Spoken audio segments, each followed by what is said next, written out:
So I would like to invite also my further guests, Gerard, Jerry, please, if you can turn your camera and yes, and Pedro. Hi, everybody. So I would like to start with a couple of words for introduction and a little bit of housekeeping. First, I would like to welcome all of you, both speakers, audience, and staff, to our first Balkan InsurTech Virtual Summit. Hopefully, further on, there will be no huge technical issues, but we are trying to gather people from 12 countries, 12 different time zones, and it's a little bit tricky, you know. In any case, I'm happy to welcome you on this date, 11th of May, because it has a truly significant. It's very significant for all the Slavonic people, because actually on this date we celebrate the creation of the Slavonic alphabet by the brethren Saint Kirill, Cyril, and Methodius. And this date is always celebrated as a feast of education, feast of knowledge, feast of development, human development. And in a way, we try to follow the exact path, because we are trying to disseminate as much as knowledge as possible through this type of events. And starting from InsurTech Sofia in 2017 and moving further on, we landed here with this ambitious experiment to create a truly Balkan event. Somehow the technology is both helping us and both creating issues. The first of them you already experienced. And our goal is to have not only education, but also some sort of entertainment, because we truly believe that after year and something in a pandemic mode, we not only we, but I think everybody is already experiencing some sort of Zoom sickness. So we try also to create some sort of entertaining venue within the event. The entertaining part is first our invitation to InsurTech Ireland to have their own module within our event. Hope you all will enjoy it. And the other part is the chill out room, where you can find a small collection of InsurTech related movies. If you're bored with our faces, you can just go there and have a look on those movies. You have to be in the audience and you have to have entered the platform before that. And I believe that because probably somebody of you might have heard that in the moment Bulgaria is in between governments and we have huge political crisis. So obviously the fun is out there in the offline space, but we hope to be at least half part of it entertaining in the online. So what I want to do is just to say a big, huge thank you to the organizations that allowed us to set up this event and to cover everything that is needed. Those organizations are cover is European Holdings, Software Alliance, Better Finance, and of course Neo Ventures that were so kind to allow us to share their office space here in the Puzzle Co-working in Sofia. And I believe without further ado, we can move onwards with our program. I want to give the floor to my guests, Jerry and Pedro, just to say some words about them to start with the conversation. Jerry, maybe you, because I'm seeing you on the first left icon, so you're the first guy. Certainly. Well, good morning, everybody. Thank you, Desislav, for that introduction. We're delighted to be a part of this program today. I think it's a very interesting international program with a lot of people involved, and it's great to see that participation. From an InsurTech Ireland perspective, it's also great to see so many representatives of the InsurTech scene in Ireland. We are well known around the world for our technology and I guess, well, a few other things, but most of the big international Web 2.0 companies have their EMEA headquarters here in Ireland. So we feel very strongly that Ireland is somewhere that can offer a lot to the InsurTech community, both from a technical perspective and also from an insurance business knowledge perspective. So I'm delighted to see so many participants from Ireland or with Irish connections on the program today. And we hope that leads to quite a collaborative relationship in the future with InsurTech Balkans. I'll give you a quick introduction. So I'm sure many of you have probably seen me before in various guises. My name is Jerry DeVere. I am a co-founder of InsurTech Ireland, along with Stan Nazarenko, who's also going to speak on the sessions today. Apart from that, I'm also co-founder of a InsurTech that specializes in data analytics for insurance companies, brokers, reinsurers, and that's called Describe Data. And again, our CEO, Michael, will be speaking today as well. I'm delighted, as I say, to be on today, and I think Pedro and I have a few interesting topics to talk about. So I'll hand over to Pedro. Thank you, Jerry, and thank you very much for inviting me today, Des, and good morning, everyone. My name is Pedro Écija Serrano. I'm the head of actuarial and analytics at the Grant Thornton Ireland, and I'm also a member of EIOPA's expert group in digital ethics. And for a moment, I was nervous when Des mentioned about there was going to be some entertainment today, and I thought that maybe I was entertainment and I was totally unprepared. I'm very glad to see that you prepared something else, because I was going to be quite a disappointment. So I'll hand it back to you, Des, again. Thanks for your beginning words, and I believe for the entire insurance sector nowadays is a little bit entertaining, especially if you take into account this huge push towards open insurance. I just want to have your opinion about how disturbing will be this for the incumbent companies, and actually what will be the impact over the entire sector, because I think it will create a huge asylum there. I mean, there are a lot of instances that are not ready to adopt open insurance. What is your view on that? Yeah, that's a really interesting topic. I have to say my focus historically has been more on reinsurance, and even in my startup life with InsurTech, it's been more B2B than B2C. And I think open insurance probably has a little bit more relevance in the B2C market, at least for the moment, although it will grow into B2B. But it was interesting. I did a little bit of research just to kind of bring myself up to date. And I found that if you Google the term open insurance, particularly in Ireland, what comes up is open driving for cars. So, you know, if I have a car insurance policy, Pedro or Desi can drive my car.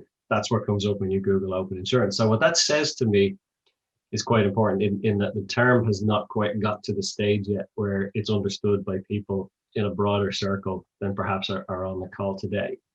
So that's the first thing I'll say. It's in its infancy. And we saw this with InsurTech. You know, the term has been used probably 5 or 6 years now, but it's only in the last 2 or 3 years that people actually know what you talk about when you say InsurTech. Yeah, I think open insurance is a wonderful idea. There's a lot of history around insurance companies sharing data and access to data and information, and it's not all good history, and we'll talk a bit about that today. I personally think it's a great move forward, but I think it faces some significant challenges, both from within the industry and from without. I do agree in a way, because you know, I have the feeling that open insurance, although it sounds very similar to open banking, actually it has nothing to do with open banking. With banking, you have everything on the same plane, while with the insurance, the situation is totally different. Pedro, what do you think about it? Well, I think you've stolen my line now by making the comparison with open banking. I agree with you. It's probably the closest reference we have, but it's not necessarily the same, and the business models are very different. The touch points with the policyholder are different as well. But I subscribe to what you mentioned. There's definitely going to be disruption, but with that comes opportunities as well. I think open insurance would bring a lot of opportunities for many players. There will also be additional risks that need to be monitored. But I remain optimistic, and I believe that there is probably going to be a net benefit to markets and consumers in general, particularly in terms of a better user experience, more convenience for the policyholder, and yeah, but definitely looking forward to it. But on the other hand, do you think the regulators are ready for it? Having in mind that many of them are still using the traditional silo structure, having just a small part, not small, but a certain part of their administrative capacity towards insurance, the other being used for investments and stuff. So do you think they are prepared? And also, are they prepared for the digitalization of the insurance industry? Having in mind that nowadays almost all insurance companies are actually software companies. Wow, there's quite a bit in that, Desi. To go back to the question about regulators, are they prepared? I think the short answer is no. I think regulators move relatively slowly and very much deliberately. So oftentimes they can create the perception of not being ready, but they're working up a certain momentum to be able to do things. I mean, the Irish regulator, for example, is the one that we would be most familiar with. The central bank here has a very strong reputation for being quite rigorous, but by the same token, wouldn't necessarily be the first place you go to for leading edge technology or changing things. And those things are not necessarily complementary. You know, they have made some great moves to open up lines of communication over the last couple of years with innovators and with the INSURTECHs. So that feeds back to my point that there is movement going on beneath the surface that we may not necessarily see. It's very easy to say the regulator doesn't engage or the regulator isn't interested, but actually it's a tough job to be a regulator. And you see, you know, it takes time for things to bubble under the surface before they pop out. So I think the regulators are doing some things. The other one I'd be reasonably familiar with is the BMA, the Bermuda Monetary Authority. And for example, they have quite an interesting sandbox operation where if you're affiliated with a licensed company, they have an operation where you can drop in and effectively have about 6 months of testing a product in the market. Kettle Re would be a company who've recently done that. If anyone follows that side of the market. So I think the regulators are probably doing more than we think, but from an InsurTech perspective, probably not enough, and that's important. The comparison with open banking is interesting because I wonder, and I don't know the answer to this, but I wonder if there is an insurance equivalent of PSD2, because I think that also there is no such thing. Right, and perhaps I should have phrased that differently. I wonder if there will be, or if there is in the pipeline. As I say, the momentum is bubbling underneath with the regulators. I think it will take an insurance equivalent of PSD2 in order to push things forward. So, you know, the Lloyd's market, for example, is looking at a lot of things as part of the future at Lloyd's. Some of those will be suggestions around consistent reporting of portfolio information, for example, and other things, model definitions. Sometimes those market directives can lead to compliance requirements from regulators eventually. So I think until there really is some kind of loose equivalent to PSD2, I don't think we'll get pushed over that edge to the point that it becomes critical for everybody. You know, it's very easy to say that insurers should adopt innovation and adopt technology, but if the market is reasonable and you're making some money and your life is not terrible from a business perspective, you don't have that incentive. It's effectively the startup difference between a vitamin and a painkiller, right? You know, the technology is great as a vitamin to make your life a little bit better, but if you're in pain, and that pain in inverted commas might be a regulator saying you must generate this report by this date, then obviously you're much more likely to embrace the technology. But I think your view somehow presupposes that all the market is populated with benevolent players, that they will do their best to get any issues and stuff. Well, you know, maybe 50% of the market, not 50 is a little bit exaggeration, but there are players, let's put it this way, there are players that are not there for the consumer benefit, to put it mildly. No, you're absolutely right, Desi, and you wouldn't be the first person to say that I do retain probably too much of an optimistic perspective, but I think that's important. I firmly believe that there are people in this industry that absolutely want to embrace technology and absolutely want to move forward. And I've had the good fortune to work for a couple of those companies over the years who have been very technology focused, who while they wouldn't admit at sea level that they are actually technology companies, they're born and bred insurance and probably more reinsurance companies. But they will admit that technology is a key differentiator and has been for over 20 years. So I do believe there are people well embedded in this industry that may not be as vocal, who do want to see technology move forward, and they're slowly winning the war. I mean, you know, when we started Insurtech Ireland a few years ago, it was a belief that we had that there were people like that out there embedded in mid-management in insurance companies who just didn't know who to talk to, or didn't know how to get information, or couldn't even find each other. Yeah. And we've been proven right. You know, we have a fairly significant base now that, I mean, we haven't engaged massively during the course of the pandemic, but we have a lot of people who sign up for our newsletter when we do in-person events, as Pedro, and I think Pedro was actually the very first speaker at the very first Insurtech event. So, you know, I mean, the community is there. And perhaps I am being a little naive, but, you know, that's kind of what gets us out of bed in the morning. If you don't believe that there are enough people in the industry who want to change and who want to move it forward, then we should probably find careers somewhere else. Yeah, I definitely agree with you. My question to the both of you is, although EU member states are in a sort of similar playing conditions, there are still room for regulatory arbitrage. And if I'm an insurtech company, let's say from a more developed market, probably I'll try to move to the weakest possible supervisor, meaning that probably I'll try to go somewhere in places like Bulgaria. How this could be overcome?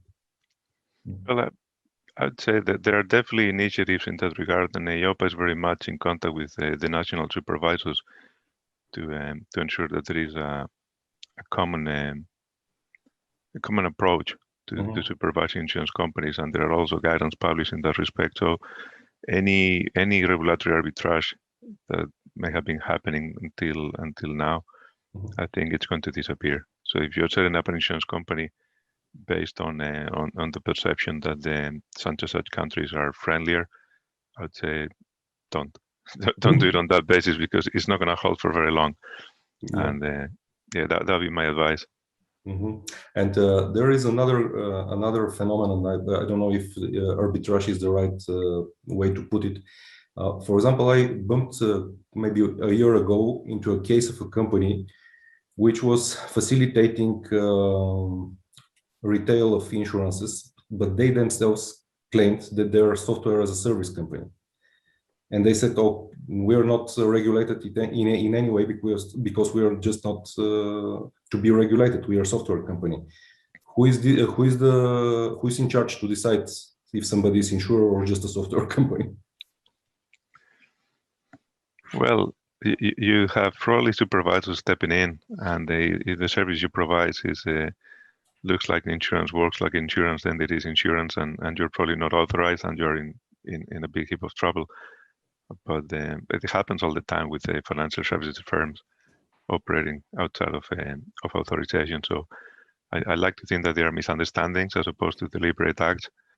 But yeah, I would say if anyone brings to you the possibility that maybe what you're doing is insurance, then you should probably speak with the regulator to make sure that what you're doing is right, as opposed to you're by accident working on the wrong side of the fence. It should be reasonably clear. One, because you're basically selling a product as opposed to a service. But I guess the acid test comes down to when you need to claim. Because if I'm a software as a service company and I sell you a license to my product, then the only following interaction we have is support and maintenance. I don't have anything that looks like a claims mechanism. I don't have anything that comes along and says, hey guys, I'm going to now hand over to you 10 times what you handed over to me to buy the license because you had a claim, right? So that there is no equivalent in the software as a service, at least that I'm aware of. That so if you are paying a claim, then it's very hard to pretend that you're not selling an insurance service. And actually, interestingly, the Irish regulator will have a requirement for certain third parties. And again, I'm not super clear on this because it doesn't generally affect us directly, but if you are an insurance company or you are a regulated entity, as I understand it, and you farm out services to a third party, then there is a requirement for that third party to meet certain standards. So again, the Irish regulator is very rigorous on these kinds of things. It's not like you can just say, well, I'm an insurance company and I'm regulated, but I'm going to hand all of this over to somebody else that isn't. Yeah, I see. But in a way, it's a little bit tricky because, you know, software industry is, I believe, not regulated at all.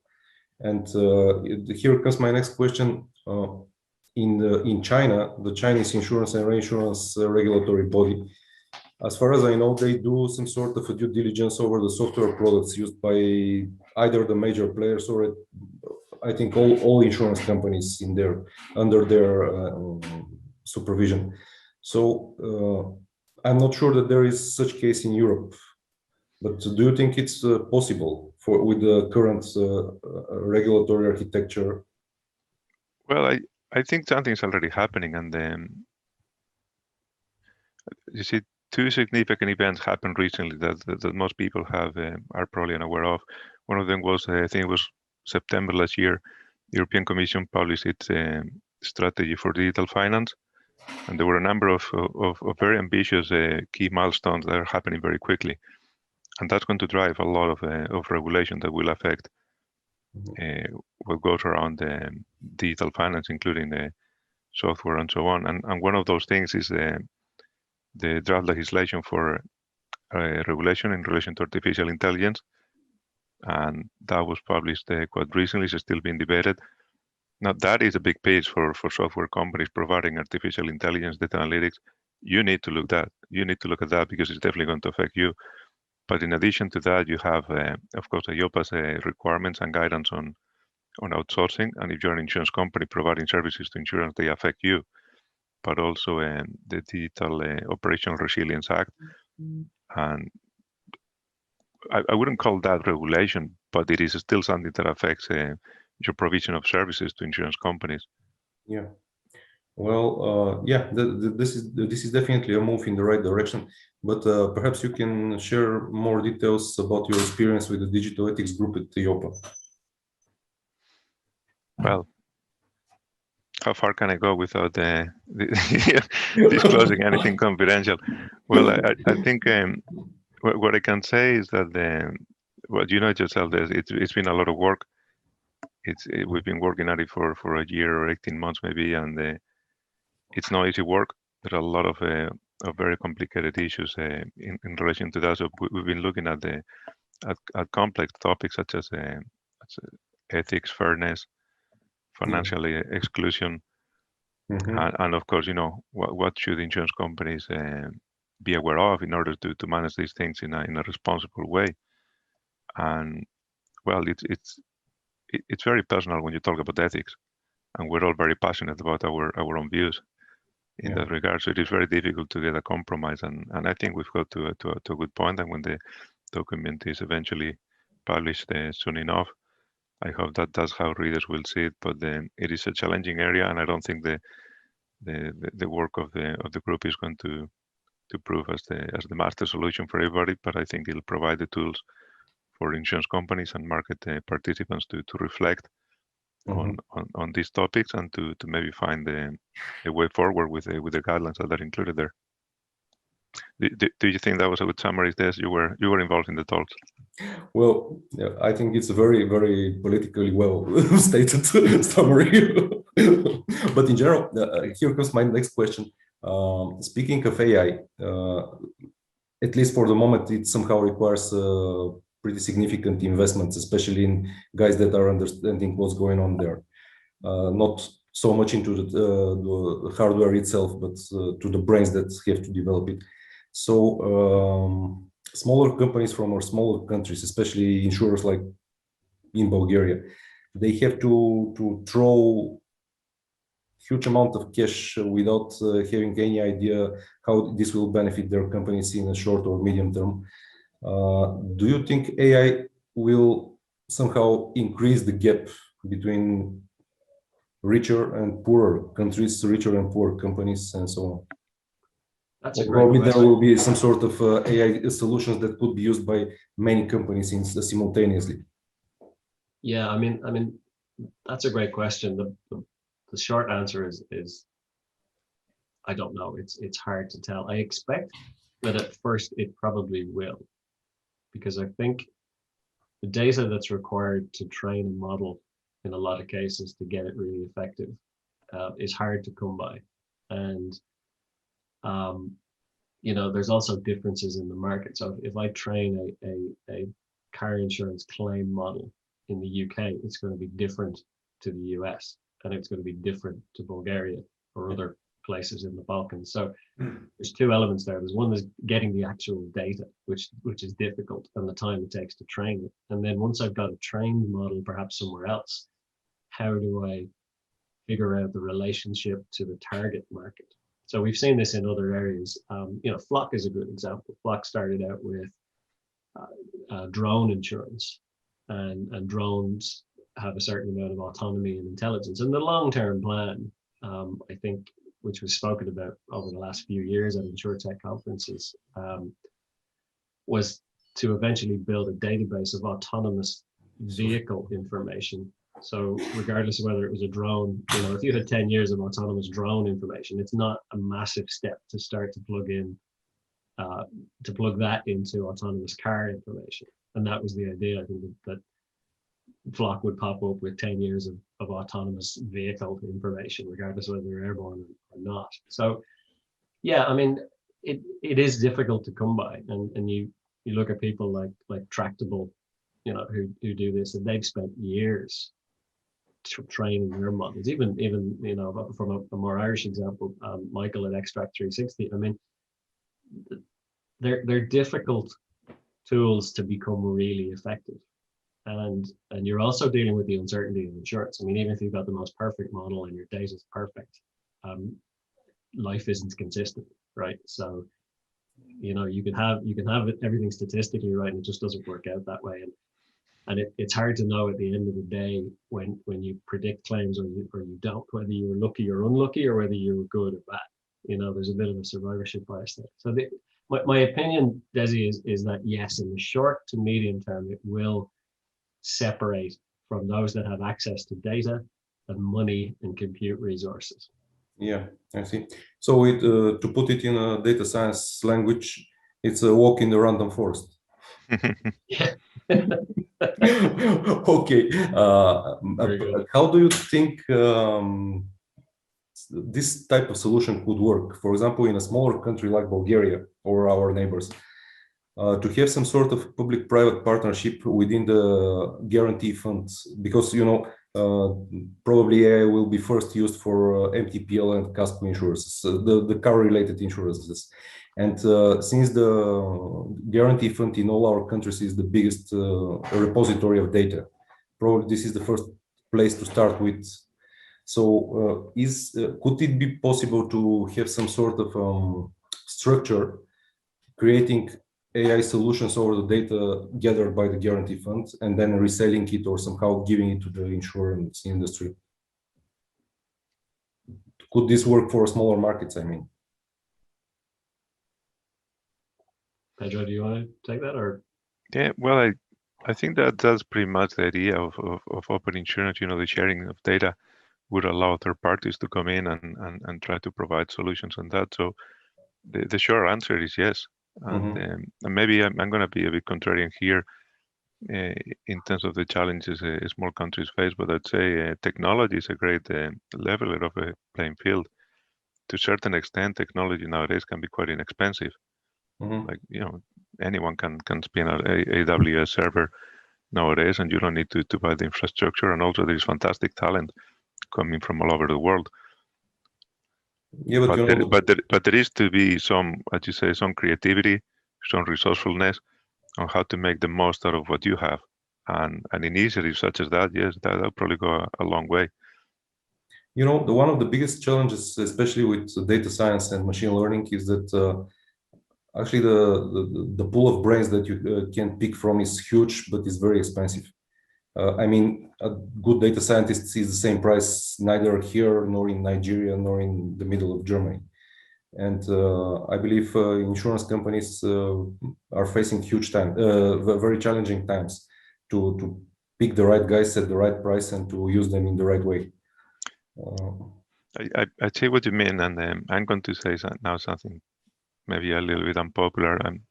I'm a big fan of saying unpopular things, which is that I used to speak with my friends in insurance, and they would always try to poach data scientists from the major companies like Google and the likes.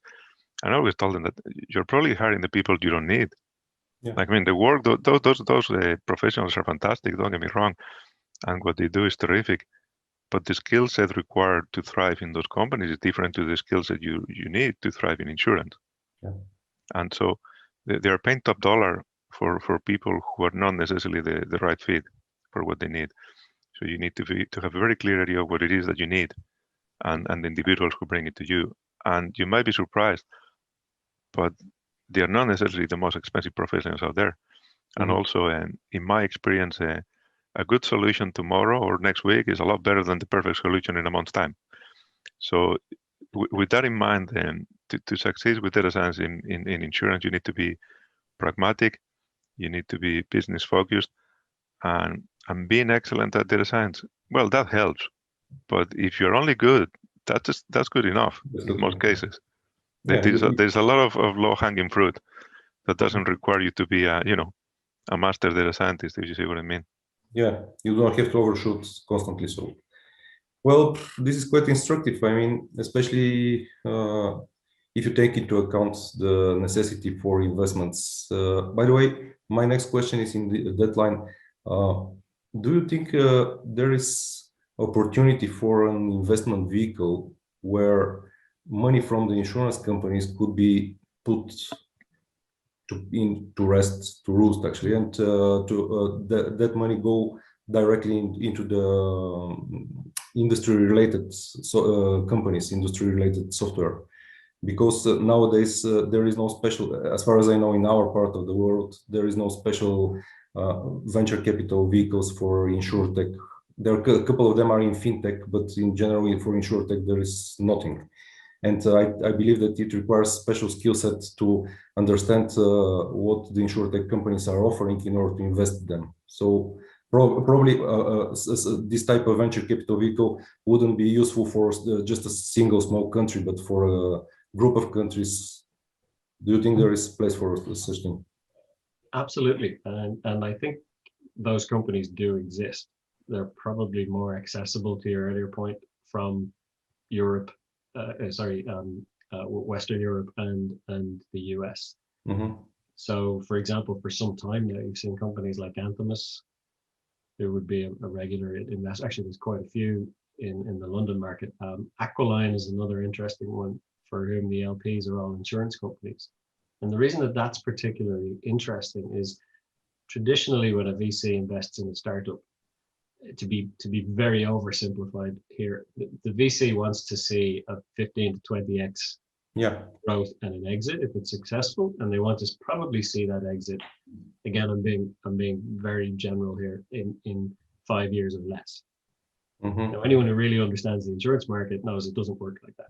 Yeah, you'll see companies like Convex, and they get investment money, but they get 10-year money because the wind can blow. You can have 4 really bad hurricane seasons and have the best company in the world and still lose your shirt. So the money in the insurance industry has to last. It has to be a longer term thing. And again, it's a bit like we said, the regulators, there's a lot going on under the surface. So I think to answer your question, Desi, those companies actually exist. But what's more important and better for the InsurTechs is that they don't have the same traditional expectations of timeline, let's say. They probably do in terms of growth. In the US particularly, in Chicago, you have Sandbox, who are very well respected, and I think in Boston, if I'm correct, you have Brewer Lane, who would be fairly well known. So these are ex-insurance executives largely combining with VCs to really focus on that market. So it does exist.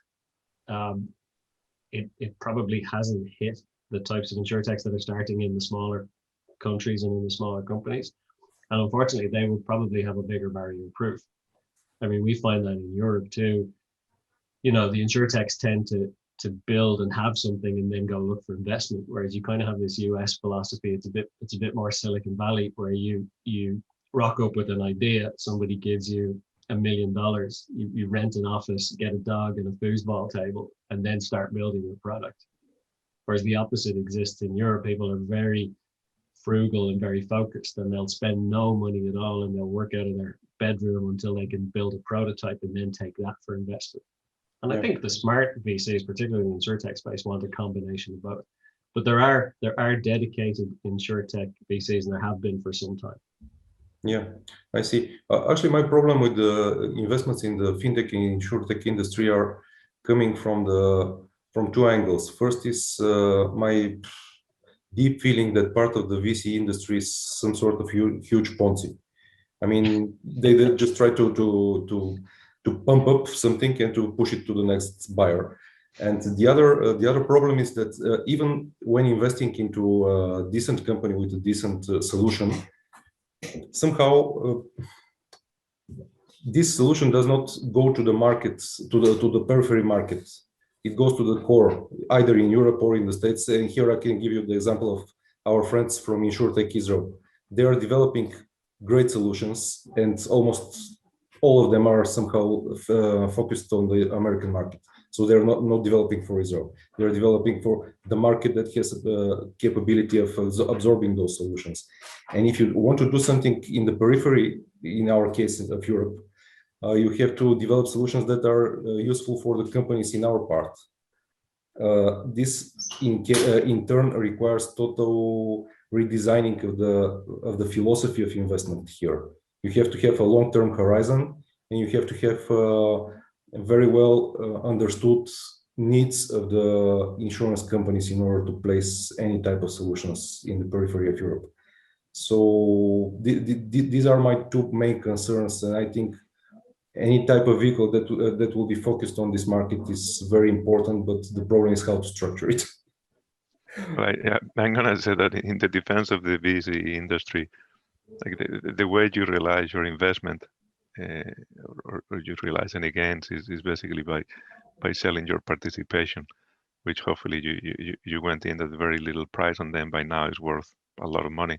Mm-hmm. But in the absence of a stock market like Nasdaq, where you can just quietly disinvest, then yes, you need to be looking for the next buyer, because that's the only way to realize your gains. Yeah, I understand that. Probably if you are able to create some sort of a pipeline where the incumbent insurance companies in our part of the world just take the production of let's say venture capital vehicle from which invests in those solutions. They just when they are just ready to absorb those solutions, this could work as well. But the future is here to tell. So yeah, just one final point on that. I mean, as an InsurTech who is pre-investment, you know, sometimes it's quite frustrating because you have conversations with people who want to invest specifically in InsurTech.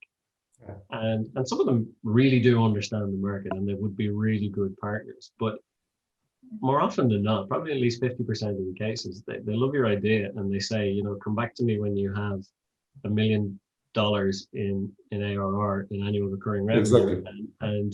and you have $5 million in the bank. This is the point. And with great humility, they absolutely do not get the concept that as an InsurTech founder, if I had $1 million in annual recurring revenue and $5 million of a war chest, I would not be talking to you. I would not be on this call. Absolutely. You know what I mean? And I don't mean to be rude about it, but you're kind of going, wait a minute, you know, you're offering me often seed stage or Series A, but you're saying the requirements in order to get that late seed or Series A, I've already exceeded the requirements that make me actually want to, and this is blazingly obvious, you know, but not to the people who are sitting there with the checkbooks, and you kind of go, really? Yeah. Come on, people. I think, and Jerry and I have been in these situations before. Yeah. Like there are a lot of frustrations when you try to lead an InsurTech enterprise, trying to persuade an audience that what you are proposing is worth doing and actually a good business idea. Yeah. But I think my favorite question is like, well, why has no one done this before? and that it, well, you know, Yes, there are lots of answers to that question, and very few are PC. But I'd say, well, insurance is a very conservative industry, so that's probably why. yeah. No, especially if you take into account the difference in the global market. For example, our whole Balkan Peninsula is something like 75 to 80 million people, which is a couple of small towns in China. So it's hard to compete with metrics if you take China and. But you say 75, 80 million people. We have an insurance industry going on in Ireland, and we are, well, like 5 million. Yeah, 75, 80 million people is Germany. And I tell you, Germany is the first place where an American insurance is going to land if they start selling insurance in Europe. So I think the main challenge you have is that probably those 75, 80 million people speak a diverse range of languages. So that increases your cost because you need to cater to different languages in your policy documentation and so on. There might be different tax rules. There might be different, and that creates operational barriers that make it less efficient. But if you find a way to combine them all in one market, you're on a winner. Yeah, especially taking into account how many languages actually we speak in Europe. It is quite tricky. And maybe one last question: how is Ireland coping with the Brexit and the result of Brexit? Wow. I think it's doing okay. I mean, I would say I think we could have prepared better. I think the constant delays and even the sense that would Brexit happen at all, and it's the deadline's getting pushed back. I think for some people that gave them the excuse not to act as early as they could have. And I do think we missed a bit of a trick. We missed a bit of an opportunity as a well-established financial center, a well-established tech center, a well-established international business sector that had a EMEA footprint for international and global companies, particularly those in the US. You could mimic that from the UK. We're English speaking. We've basically the same culture. We're an hour's flight from London. We had a lot going for us, and we probably didn't utilize that to the best of our ability. So, but in the I'd say probably 6 to 12 months before it actually happened, there was a lot going on again under the surface that you didn't see. There was a lot of movement of capital from UK insurance companies. There was a lot of movement of control. We're hearing of certain companies. I won't mention names because I don't know this for a fact, but anecdotally, certain companies that would have had an Irish operation and a London operation. Historically, the Irish operation probably would have been secondary to some degree to those sitting physically in the London market or in the Lloyd's building.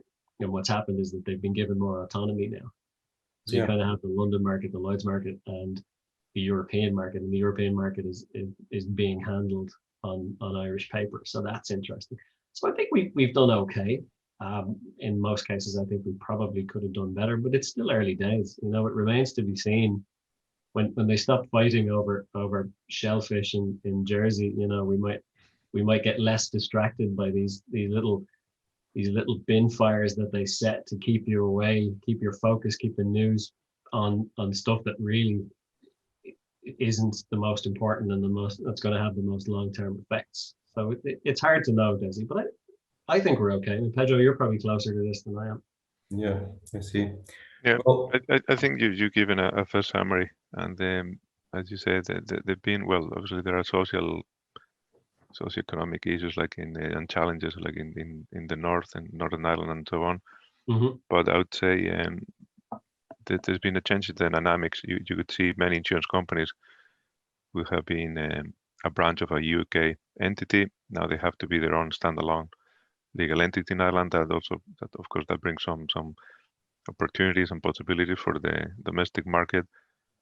I think that there've been winners and losers, and probably the net benefit so far when it comes to insurance has been positive.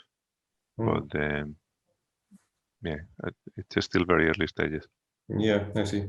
I really believe that you will not have ideas to get out of EU because you're our only hope that English will remain language in the European community, because there were rumors about switching to French. And believe me, my French is very poor. This will be a nightmare. I'm going to step in and say that let's just take Spanish and we'll stop arguing whether it is French or not.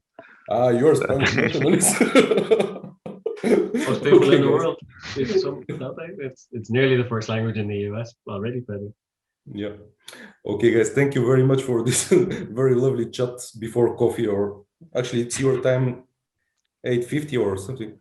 Yeah. Okay. So enjoy the rest of the day, and thank you very much for appearing at our event. And hope to see you in physical very soon. Okay. Bye. Hopefully so. Thank you. Bye. Bye. Bye.